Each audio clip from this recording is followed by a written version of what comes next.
The story starts with a flashback to a classroom, stating that our protagonist was a firm believer in the idea that having the right skill set and being in the right circles would lead to success. It seems he lacks the skills and connections necessary for that success. He was considered worthless due to that fact. All he could do was ask why. Then the story cuts to a young boy standing in the middle of an active battlefield. He looks puzzled as to what's going on and where he is. Then a flaming boulder launched from a catapult smashes the person next to him into a bloody pulp. He is in shock as blood paints his face and the smell of blood fills his nose. A warrior calls out to our protagonist, giving us his name. "Parsons," he screams, "do you have a death wish?" Parson then turns to face the screaming warrior with a confused expression on his face. The warrior runs over to him and hits him over the head with his fist, telling him to pay attention unless he wants to die in a place like this. Parson quickly apologizes to the warrior as the panel shows a castle being besieged by an army. Then our protagonist states that he thought he just clicked an ad for a job. The story cuts back a tall man with brown medium-length hair in a blue tracksuit standing in a doorway. He then enters a room that has stuff strewn around everywhere. Walking through another doorway, he tells his father that his is home. This statement is met with complete silence. After a short period of time, he says, "Welcome back," is an emotionless voice.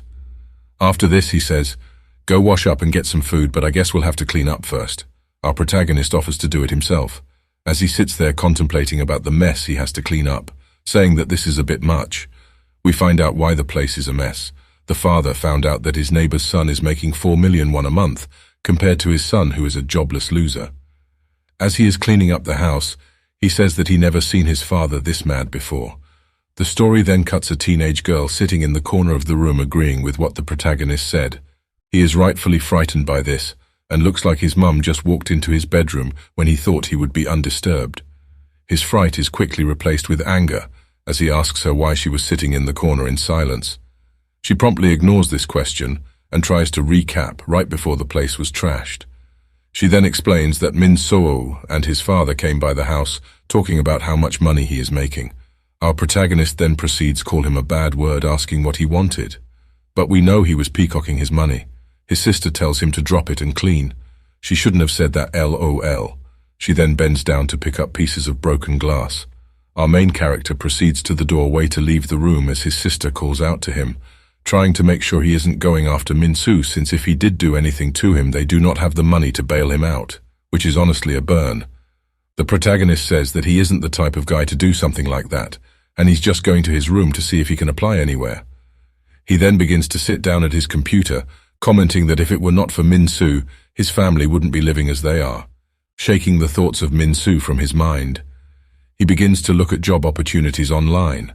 The protagonist sitting at his computer starts muttering to himself, "So what if you pay thousands of dollars to go to college, when some high school caddie can make $4 million and I'm just some broke college grad?" Hooray for college grads. As the story shifts to show a moon, we can see that our MC is saying some dangerous words.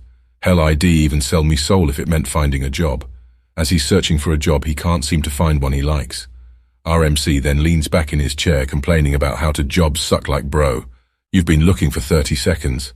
Doing the normal young adult cliche, he checks his phone to distract himself from what he needs to do. Sounds a lot like you all and myself. The protagonist on his phone opens up an email about coupons, contemplating if it's just spam. Turns out it's a site for job hunting advice.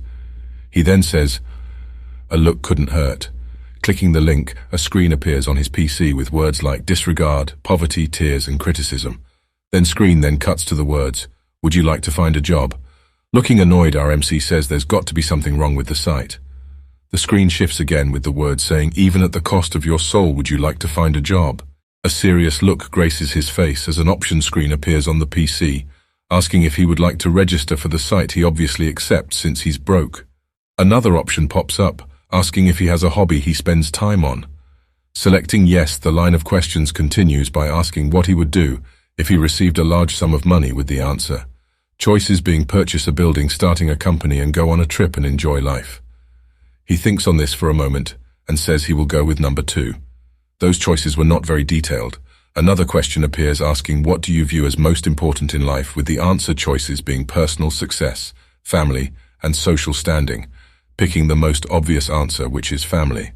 The MC comments that this is fun, and he has never taken the time to analyze himself this way.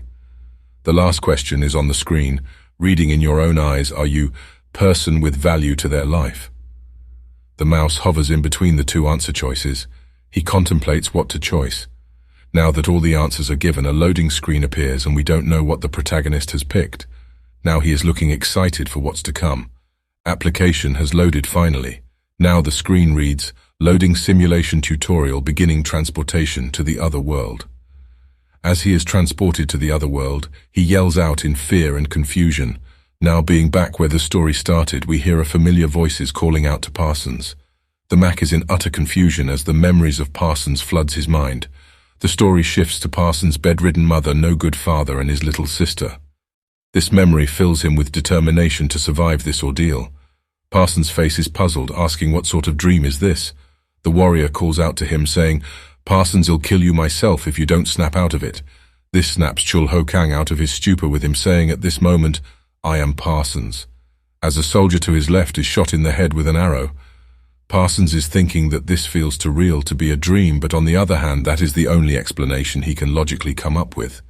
With the expression of a warrior on his face, he decides that he doesn't care if this is a dream, he just needs to survive, and he'll figure everything out afterwards. Some soldiers are hit by a hail of arrows from the sky.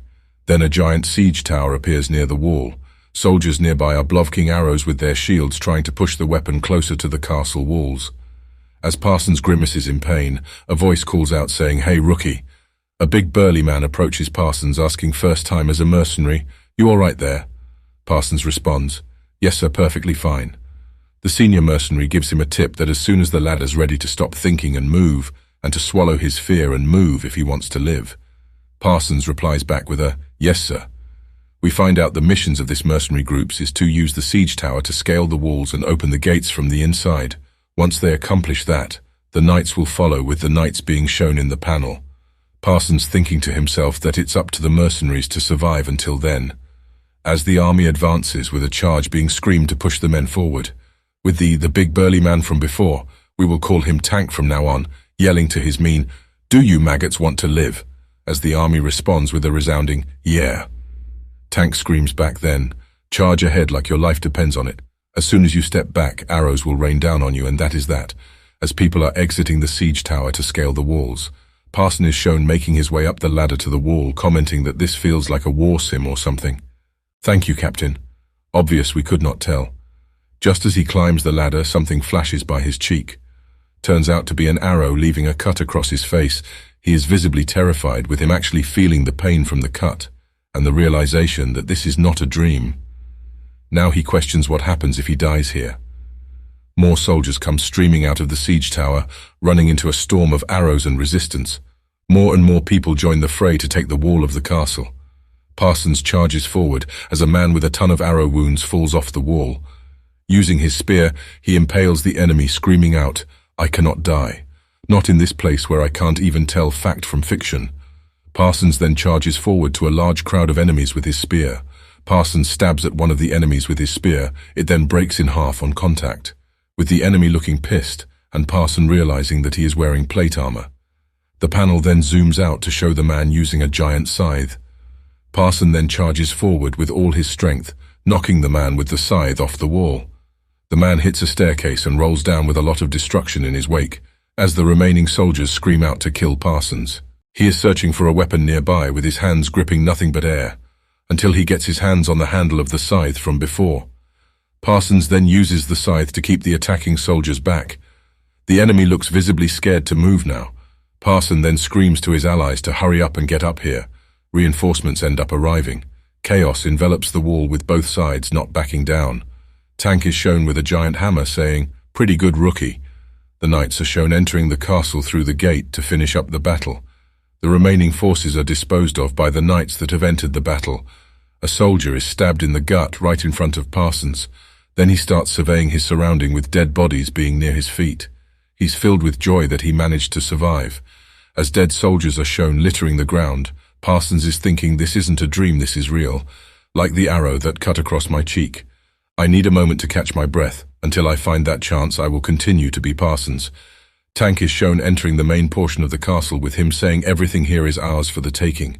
A man in some white robe starts screaming, "You bastards will pay for this."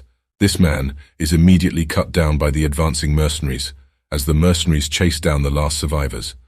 Tank appears saying taking down the castle is the hard part. Now it's time to feast on the spoils. The burning castle is shown, and someone is calling out that the number of mercenaries left after the battle. As Mr. Moneybags, the knight congratulates the mercenaries for a job well done. He goes into a speech on this day. Our glorious Aldros army was able to rid this land of the threat posed by the wicked Dorian. It was a complete victory. He continues with this victory was due in no small part to the brave mercenaries who fought on the front lines. I, Aldros, to you honorable men, will swear to uphold our agreement. The mercenaries cheer at the thought of the amount of money they will receive. The panel cuts to Parsons, thinking that they had lost half their men and resources. But a victory is a victory to these people. This was no victory, nothing more than leading lambs to the slaughter, as mercenaries are shown being shocked that they survived the ordeal. Aldros calls out to his men to come to attention. Parsons is shown coming to rest with a shun. He is perplexed that nobody else followed suit. He realizes that nobody else knows drill commands, as he reminisces of how he had to go through 24 months of drills through the Korean military. Which is why he reacted so quickly now. Aldros calls out to him asking if he's Parsons. With fear settling in, he thinks this is the last thing he wanted was being singled out. The commander calls out for him to come front and center. Responding to Aldros's question, he says, "Yes, your grace, I'm known as Parsons, sir." Aldros responds with, "I heard this was your first battle. Even so, you were able to accomplish great things." Sadness darkens his face as he thinks out of all people, it had to be a noble. These people will use exceptional soldiers as nothing more than tools and throw the disagreeable ones into every battle until they come back dead. Aldros starts talking again, saying there seems to be a position available as one of his squires. He then asks if Parsons has interest in becoming one. This question came as a surprise to him, asking me as a knight's valet. That's no different than being a personal manservant, right? He asks himself. Responding to Aldros, he says that such a position is much too lofty for a commoner as myself. Aldros says I was once but a farmer of the land. Parsons is quick to respond back, saying how he is unworthy still of such a position. Aldros then says with those manners, it seems to be a waste to leave you as a mercenary. As Parsons thinks to himself maybe showing manners was a mistake. Thinking quickly, he says, well, if you've taken a liking to me, how about some silver to line my pockets? Aldros is shocked by this response. Money, he says, disgruntled. Typical of you mercenaries to scrounge for every coin you could get. Hey, if I risked my life, I would want to be paid well too. Letting his anger boil over, he tells Parsons to leave his sight. Finally, free of Aldros' attention, he sets off to collect his rewards, hoping nothing bad comes from him turning down the knight's gesture. As Parsons walks through the crowd of mercenaries, they comment saying, "You've got some balls, kid, don't you?" With another saying, he has his priorities straight. Parsons continues thinking that squires do outrank sergeants, but what do we lowly soldiers care for? As Tank's smiling face is shown, he continues his thought by saying, better this than a pissed-off sergeant stabbing me in the back because he got passed over for the promotion. As a line of mercenaries is shown with names being called out to collect their reward for the battle, Parsons awaits nervously for his name to be called so he can collect his reward. He approaches the table as his name's called, and he receives 108 gold coins. Holding the bag full of coins, he questions if this is even money. Flashbacks are shown of the men's lives that Parsons had to take to earn this money. He then realizes that this is money he received for killing other human beings. As he stands there holding his money, still unsure about what to make of all that has happened, he asks, is he going to keep living here as Parsons? As pixels begin to shift to blue around him. A window appears reading the simulation tutorial will now be ending as his body slumps forward toward the ground. Another window appears stating tutorial mode. Penalties will now be deducted from rewards. 1% of rewards will be received. Beginning transportation to original dimension. Please stand by. Kung then appears back in his room looking completely bewildered at what just happened to him. I mean, I would too if all that happened from a job posting. He asks, what was that? A dream? Or some kind of delusion where I was a 16-year-old kid in the Middle Ages? As he brings his hand to his face, he says it was all too real. A gold coin then appears out of nowhere and rolls on the floor. Clink clink, it tumbles over. Kung then gets closer, exclaiming, this is a gold coin. Realization then sets in as the window that asks, even at the cost of your soul, would you like to find a job, flashes back from memory. Another window pops up explaining how the site helps people find jobs, even at the cost of their soul. Kind of morbid if you ask me. Kang is then shown with a wallet full of money, a stoic expression on his face. He says, all things considering, I didn't think I'd get much for it, with the gold coin flipping through the air, but they paid $1,000 US. Kang then goes into a monologue saying it was a world where I couldn't tell fact from fiction, but thanks to that gold coin from that weird place, I managed to earn some money. With somber expression on his face, he accepts everything that happened wasn't a dream, which means that all those men I stabbed and killed were real too. Kang then stares at his handing, which are shaking from his most recent thought. Kang's cell phone rings in his back pocket, which I could never have my phone in my back pocket feels weird. Confused on who it might be, he grabs it. The phone reads, Soz. Fear takes over his face as he realizes this is the name from the job hunting advice site. Sweat beads down the side of his face. He then answers the phone with, hello. Soza responds with, hello, Mr. Kang. He is startled by how she knew his name. He asks, what is this about? She says there is a briefing for all new members and would love it if he could attend. After all, you want to find out more about yesterday's experience. Next, we see an elevator button lit up to go to the 6th floor.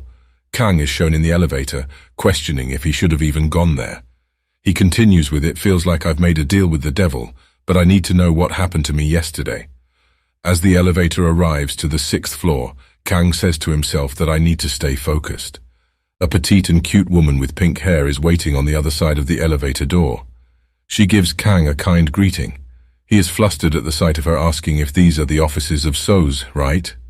She confirms that he is correct, and asks him to follow her to the meeting room. Kang realizes that this is the same voice that he heard on the phone. He reminds himself to stay cool and calm and deploy the riz. He stammers out, "You're much prettier than I had expected." She responds with, "Oh, what type of person were you expecting?" Kang, thinking to himself, thinks something demonic, or... He ponders, and he envisions Soz in a tight latex bodysuit with cat ears and a devil tail. Have to say this man has taste. Soz then comments, "Oh my, who in the world would wear something like that? It's not my style at all." Kang is embarrassed and shocked about her comment and says, "Come again? What did she just say?" She gives him a knowing look. As they reach their destination, Pink Hair says, "Please feel free to grab a seat inside. Our president will be able to explain everything inside." As she pushes to open the door, she says, "Oh, by the way, the gold coin you receive as a mission reward runs at about 1,300 US. The 1,000 US you sold it for was a tad under market." Kang is surprised that she knew how much he sold the coin for, and he asks how. She says, "It was very simple, Mr. Kang. We're able to send people to different dimensions. Tracing your location or reading your mind is a cakewalk in comparison." He is embarrassed to death at the thought of her reading his mind as he walks into the office. A beautiful woman is sitting at the desk with long black hair, wearing a suit and a blouse.